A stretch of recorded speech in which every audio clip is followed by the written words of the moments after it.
नेपाल पर राजनाथ सिंह का एक बड़ा बयान सामने आया है, जहां पर भारत नेपाल के बीच रोटी बेटी का रिश्ता बताया गया और कहा कि दुनिया की कोई भी ताकत इसे तोड़ नहीं सकती है। इसके साथ ही जो भी मसला चल रहा है उसे मिल बैठकर निकाल लिया जाएगा। तो थोड़ी बहुत तनातनी नेपाल के साथ, थोड़े बहुत रिश्ते कहीं ना कहीं खराब होने की स्थिति में, लेकिन उसके बावजूद भी रिश्ता मजबूत है भारत और नेपाल का। और इसी को लेकर बयान इस वर्चुअल रैली में राजनाथ सिंह के जरिए दिया गया है। और पंकज पवार देहरादून से ब्यूरो चीफ हमारे साथ, हमारे सहयोगी जुड़ गए हैं, उनका सीधा रुख कर लेते हैं। तो पंकज जी, कुछ थोड़ी गहमा गहमी देखने को मिली पिछले कुछ दिनों पहले, चाहे वो काली नदी का हम जिक्र करें क्योंकि वो उत्तराखंड और नेपाल बॉर्डर पर है, उसको लेकर काफी बयानबाजी यहां पर सामने आती रही। लेकिन अब एक बयान यहां पर राजनाथ सिंह की तरफ से, रक्षा मंत्री की तरफ से, और बतलाया गया है उस बयान के जरिए कि कोई भी खटास भारत और नेपाल के बीच रिश्तों में नहीं है, जो भी मसले हैं उन्हें बैठकर सुलझा लिया जाएगा। बिल्कुल ऋतु जी, आपने सही कहा। और सबसे बड़ी बात यह है कि इससे पहले नेपाल से जुड़े मुद्दे पर रक्षा मंत्री राजनाथ सिंह कभी नहीं बोले, और क्योंकि उत्तराखंड से रोटी बेटी का संबंध है नेपाल के साथ, इसको लेकर रक्षा मंत्री ने आज इस वर्चुअल रैली को, इस माध्यम को चुना है नेपाल से जुड़े मसले को लेकर बोलने के लिए। उन्होंने साफ तौर पर कहा कि बाबा केदार और पशुपतिनाथ को कोई क्या अलग कर सकता है क्या। साफ तौर पर उन्होंने ये इशारा दिया है कि नेपाल और भारत के संबंधों को बिल्कुल कोई, चाहे कोई भी आ जाए, कोई भी गलतफहमी नहीं तोड़ सकती है। उन्होंने साथ साथ गोरखा रेजिमेंट के शौर्य की बात कही, और उन्होंने साफ तौर पर कहा कि जय माँ काली और आयो गोरखाली, ये एक तरीके का जो उद्घोष गोरखा मिलिट्री करती है, वो अपने आप में बताता है कि नेपाल और भारत के किस तरीके से संबंध है। और साफ तौर पर उन्होंने कहा कि किसी भी तरीके की गलतफहमी जो है वो जो है वो हम दोनों के रिश्तों को बिल्कुल भी नहीं बिगाड़ पाएगी। और साफ तौर पर राजनाथ सिंह ने कहा कि हम जल्द से जल्द इस मुद्दे पर बातचीत करके अपनी जो भी गलतफहमियां हैं वो सुलझा लेंगे, चाहे कोई भी, उन्होंने भले ही किसी देश का नाम ना लिया। तो देहरादून में जिस तरह से आईएमए का पासिंग आउट परेड हुआ था, उस दौरान आर्मी चीफ भी मौजूद थे।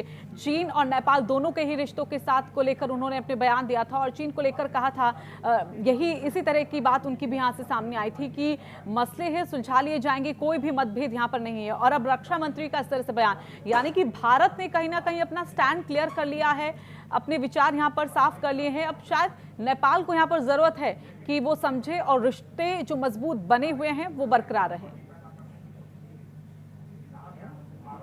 बिल्कुल आपने सही कहा ऋतु जी। सबसे बड़ी कोशिश ही यही है, क्योंकि भारत की तरफ से ऐसा ना कोई बयान आ रहा है, ना कोई ऐसा एक्शन हो रहा है। जो भी हुआ है वो अभी तक नेपाल की तरफ से हुआ, नेपाल की तरफ से ही, और उसके बाद वहां से अगर गोली चलाने की बात आई है तो नेपाल की तरफ से। भारत की तरफ से ऐसा कोई भी रिएक्शन नहीं आया जिससे ये दिखाने की कोशिश की जाए कि हमारा नेपाल हमारा दुश्मन है। राज्य की तरफ से भी और केंद्र की तरफ से भी ये लगातार कहा जा रहा है कि नेपाल जो हमारा, जहां से हमारे रोटी बेटी के संबंध है, उत्तराखंड तो एक ऐसा इलाका है, चाहे धारचूला से लेकर मुनस्यारी और तमाम जितने भी इलाके हैं वो सीधा नेपाल से जुड़ने वाले हैं। उनमें से कई ऐसे लोग भी हैं जो धारचूला में रहते हैं, उनकी जमीन जो है वो नेपाल के सीमाओं में भी है। तो ऐसे में आप कैसे उनको अलग करके देख सकते हैं। तो कुल मिलाकर कोशिश यही है कि जो तमाम विवाद हैं, जो तमाम जो सड़क बनाने को लेकर विवाद है, जिसको लेकर नेपाल लगातार सवाल खड़ा कर रहा है, उसको बातचीत के रूप में वो कर लिया जाए। और भारत की तरफ से साफ कहा जा रहा है कि वो हम किसी और चीज के लिए नहीं, कोई रक्षा के जरिए में हम कह सकते हैं। हालांकि कई ऐसे मसले हैं जिनको लेकर मतभेद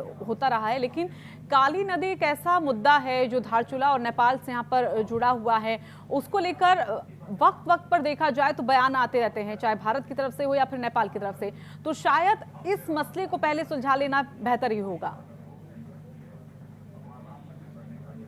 बिल्कुल आपने सही कहा। और इसमें अगर काली नदी की बात करें तो काली नदी एक ऐसा डिवाइडर है जो भारत और नेपाल की सीमाओं को बांटता है। उसमें भले ही कोई डिस्प्यूट ना हो, लेकिन जिस तरीके के लिपुधार और इसके अलावा लिपू लेक और एक और जगह को जो नेपाल अपने इलाके में मानता है या फिर अपना बताता है, उसका साफ तौर पर कहना है कि इस पर हम किसी भी तरीके से भारत की जो भी सड़क बनाने की निर्माण की स्थिति है उसको नहीं मानेंगे।